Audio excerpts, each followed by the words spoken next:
Você já se perguntou o que leva uma pessoa a pedir um carro às 3 da manhã?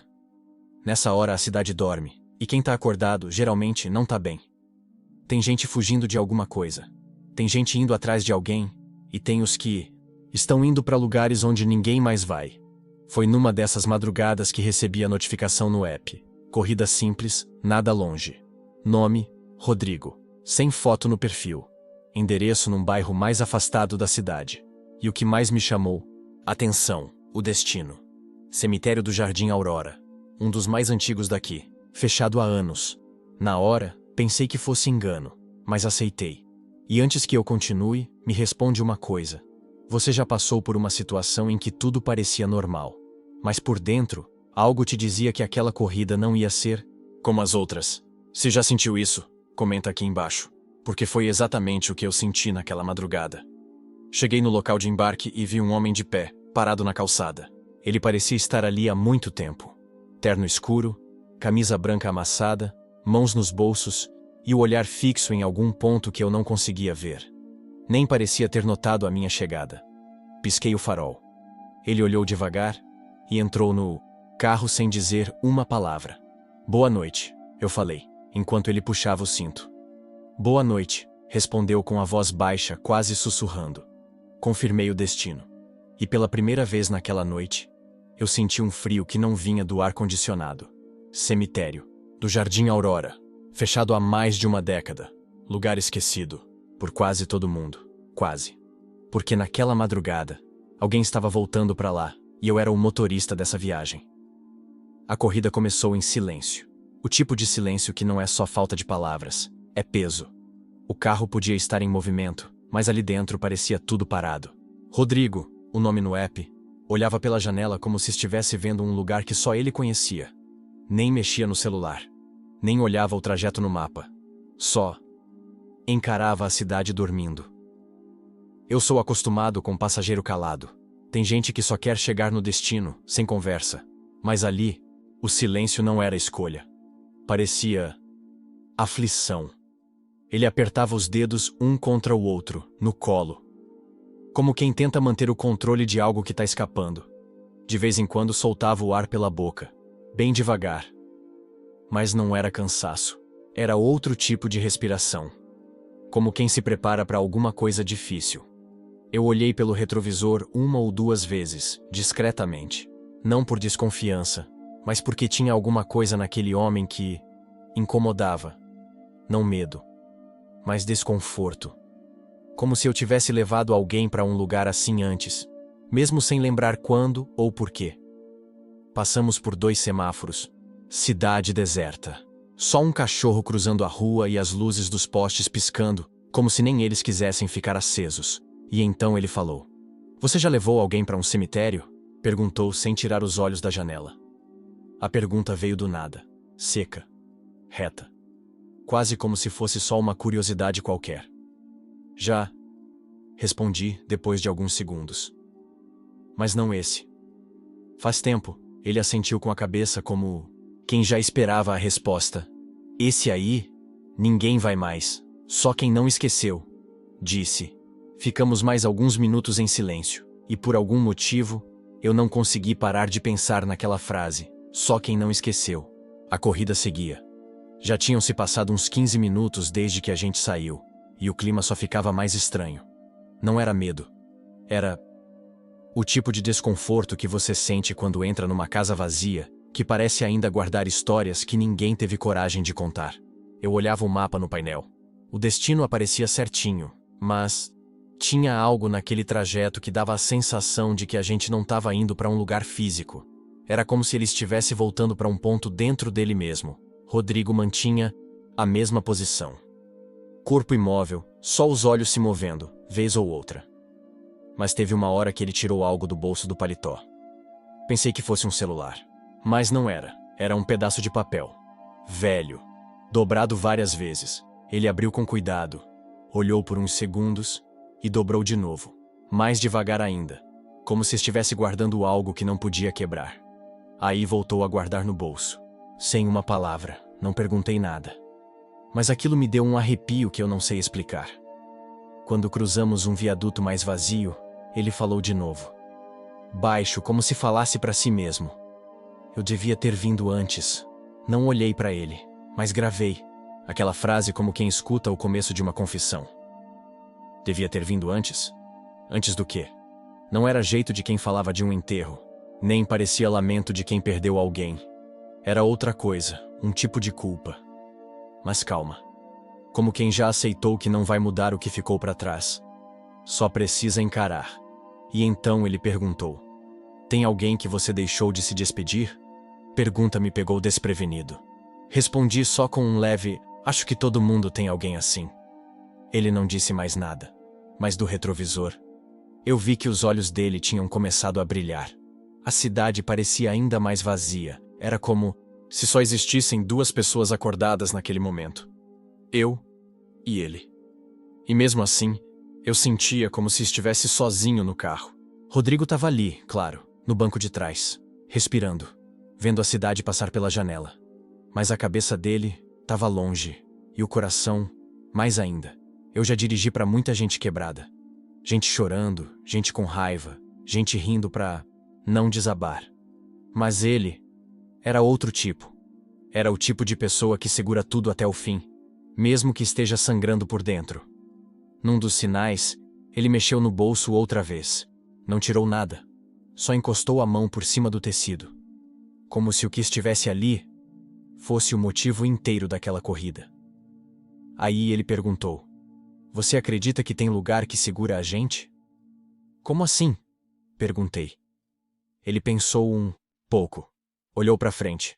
Lugar onde você deixou alguma coisa. Tipo lembrança? Ele balançou a cabeça. Não. Tipo dívida. Fiquei quieto. Não era uma conversa comum. Mas também não era um papo estranho. Era só pesado. A corrida já estava se aproximando do fim. O bairro era antigo, com poucas luzes, muitas árvores e ruas que pareciam esquecidas pela prefeitura. E então, ele pediu: quando chegar perto, não entra direto. Pode deixar, respondi mesmo sem saber por quê. Me avisa antes, quero descer um pouco antes da entrada. Olhei o trajeto no app, ainda faltavam uns 7 minutos, mas já dava para sentir o clima mudar. Como se o próprio ar ficasse mais frio, mais grosso. Eu não sabia quem ele ia encontrar lá, ou se ia encontrar alguém. Mas naquele momento eu comecei a perceber. Ele não estava indo para visitar ninguém. Ele estava indo para acertar algo que ficou pendente. E talvez não fosse com os outros. Talvez fosse com ele mesmo. Faltando 2 quarteirões, eu comecei a ver as primeiras marcas do tempo naquele bairro. Muros quebrados, calçadas tortas, casas vazias com portões enferrujados. Era como se o mundo ali tivesse parado de girar.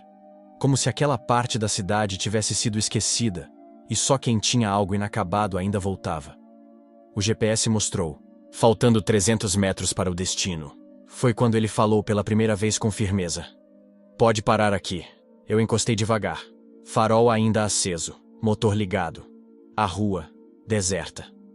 A única coisa que se movia era o vento levantando folhas secas no asfalto. Ele olhou para frente.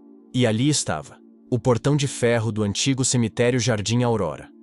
Enferrujado, semi-aberto, coberto por mato alto nas laterais.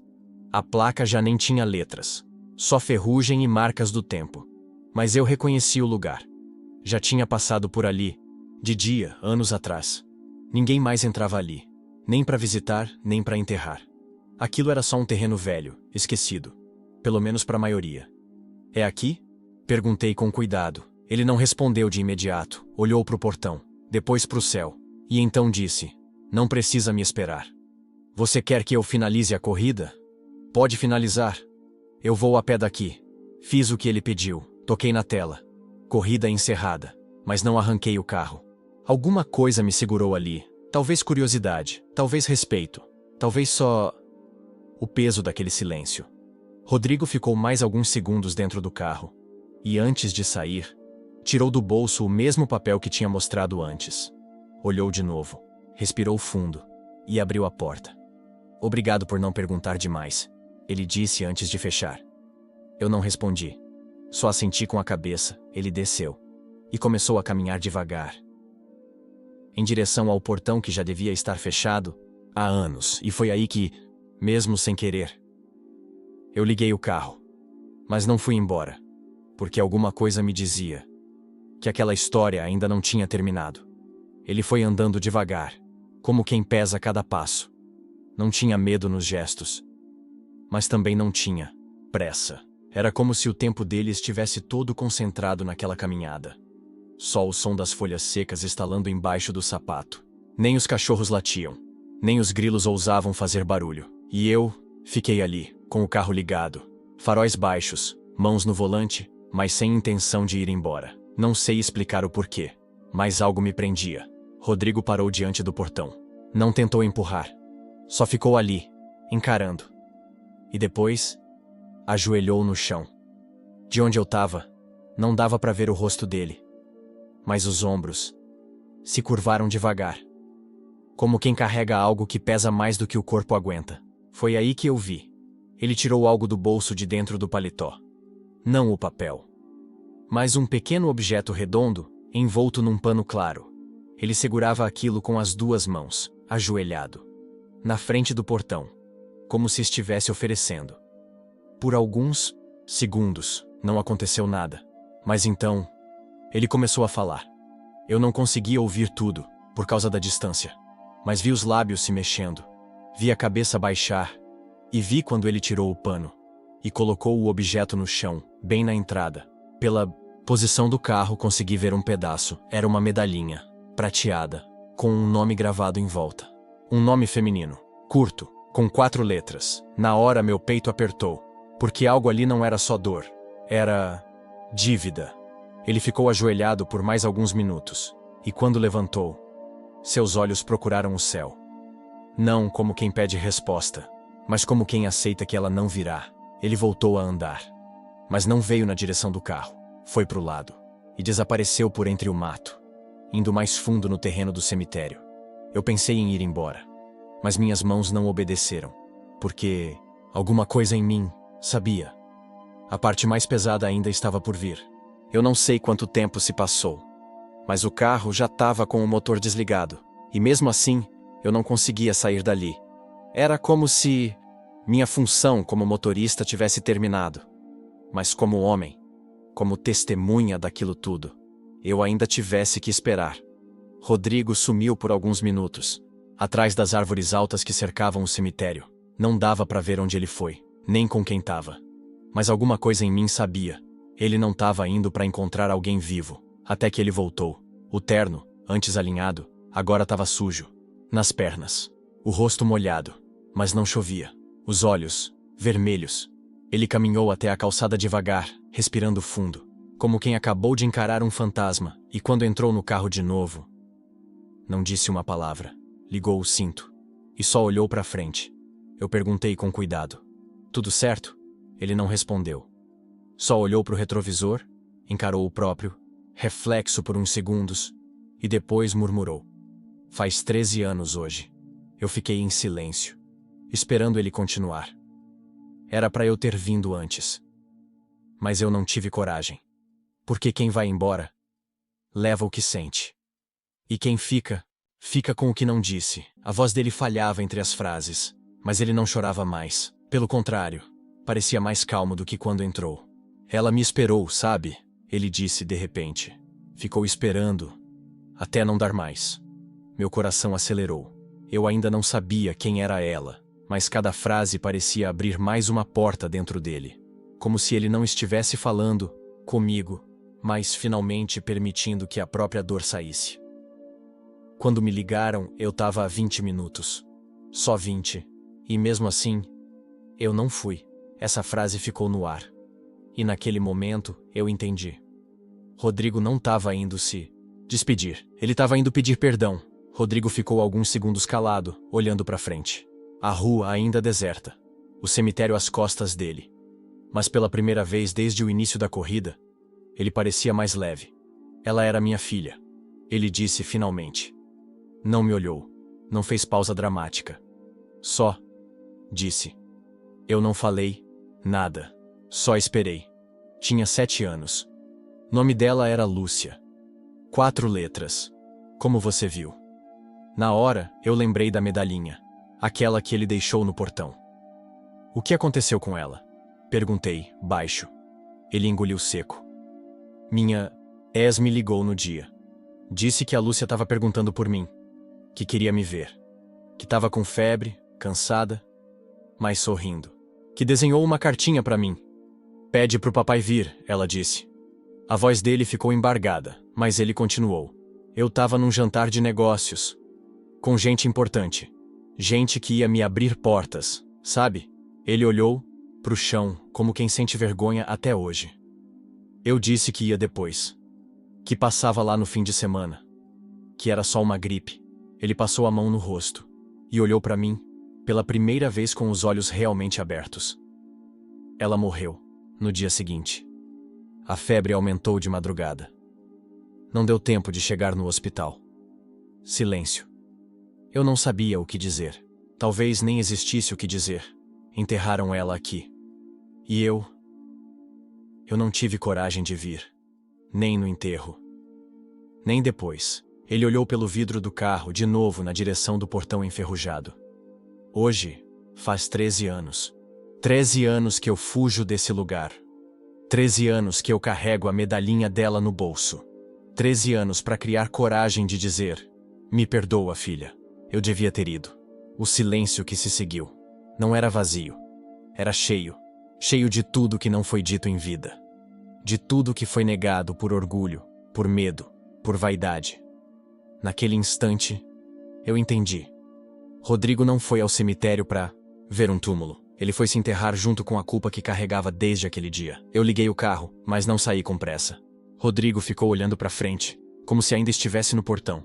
O corpo dele estava ali, mas a alma, ainda de joelhos, do lado de fora. Eu dirigi devagar. A cidade ainda dormia, mas dentro daquele carro, parecia que o tempo tinha parado. Nem o som dos pneus na rua eu ouvia direito. Só o som da respiração dele. Curta, tensa, como quem está tentando reaprender a viver depois de muito tempo calado. Depois de uns minutos, ele falou de novo. Dessa vez, a voz saiu mais baixa, quase como um pedido. Obrigado por não ter ido embora. Eu apenas balancei a cabeça. Eu nunca contei isso pra ninguém. Ele continuou. Sempre dizia que foi por causa do trabalho, que eu tinha um motivo. Mas a verdade é que eu tive medo. Medo de ver ela ali, de saber que foi minha ausência que matou mais do que a febre. Não era exagero, não era drama, era só um pai, quebrado por dentro. Você acha que ela me perdoaria? Ele perguntou, quase num sussurro. Eu respirei fundo. Não sou bom com palavras, muito menos em momentos assim. Mas alguma coisa dentro de mim disse: se ela queria te ver, é porque ela te amava. E quem ama, perdoa antes mesmo da gente pedir. Ele fechou os olhos por alguns segundos, como se estivesse ouvindo aquilo pela boca da própria filha. Depois assentiu, uma única vez, e voltou a encostar a cabeça no banco, em silêncio. Aquela corrida começou com um destino, mas terminou com um retorno.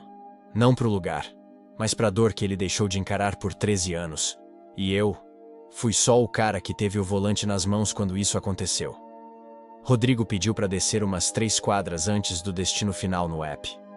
Disse que preferia ir caminhando. Acho que é melhor assim, ele falou enquanto tirava o cinto. Eu respeitei. Ele pegou a carteira, puxou uma nota e eu já levantei a mão. Não precisa. De verdade, ele insistiu. Mas eu insisti mais. Já foi pago. De outro jeito. Ele parou por um segundo com a mão na porta. Depois sorriu. Um sorriso curto, contido, mas que parecia ser o primeiro em muito tempo. Você me escutou. E hoje, era tudo o que eu precisava. Saiu do carro com calma. E antes de fechar a porta disse: obrigado, por ter me levado até onde eu não conseguia ir sozinho. E então foi. Caminhou devagar, mãos no bolso, cabeça erguida, sem pressa, mas com leveza. Pela primeira vez, parecia não estar mais fugindo. Nem do cemitério, nem da filha, nem de si. Mesmo, eu fiquei ali parado, olhando ele sumir na calçada. E pensei em quantas corridas como essa existem por aí. Onde a pessoa que entra não quer só chegar a um lugar, mas sair de uma dor. Talvez a gente nunca saiba o peso que o outro carrega no banco de trás. Mas às vezes, só escutar já é o começo da cura. E você? Já precisou pedir perdão para alguém que não podia mais ouvir? Se essa história te tocou de alguma forma, comenta aqui embaixo. E se você ainda não é inscrito no canal, se inscreve agora, porque aqui, cada corrida traz um pedaço da vida que ninguém vê.